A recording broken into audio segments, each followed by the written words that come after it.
Première démonstration du théorème de Pythagore. Voici un schéma représentant un grand carré dans lequel nous voyons quatre triangles rectangles identiques, dont les côtés sont A, l'hypoténuse, B et C. Le carré central, en orange, son côté n'est rien d'autre que A, donc l'aire de celui-ci vaut A carré. Maintenant, nous allons déplacer les différents triangles rectangles afin de les positionner différemment dans notre grand carré. Renommons sur un de nos triangles rectangles les trois côtés A, B et C.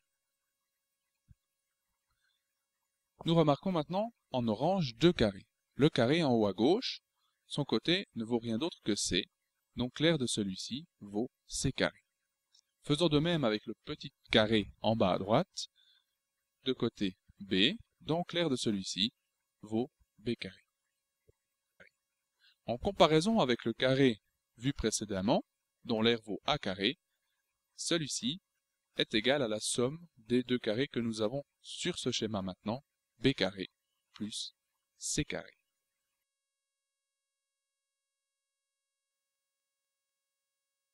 Deuxième démonstration du théorème de Pythagore.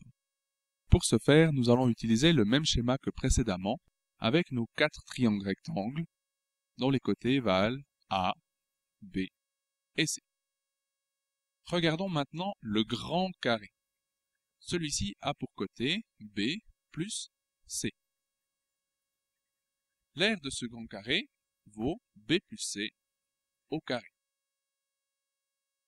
Essayons maintenant d'écrire cette aire de notre grand carré d'une autre manière.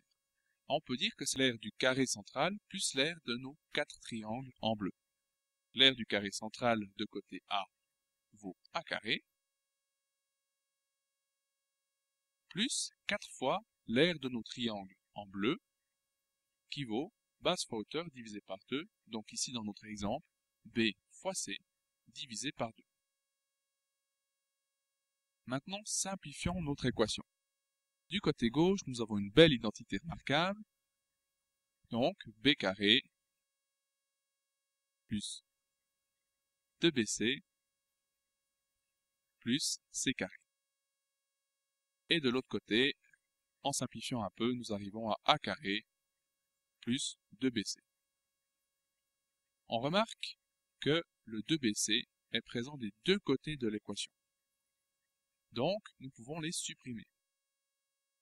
Ainsi, en réécrivant l'équation, nous remarquons que B carré plus C carré égale A carré, qui n'est rien d'autre que le théorème de Pythagore.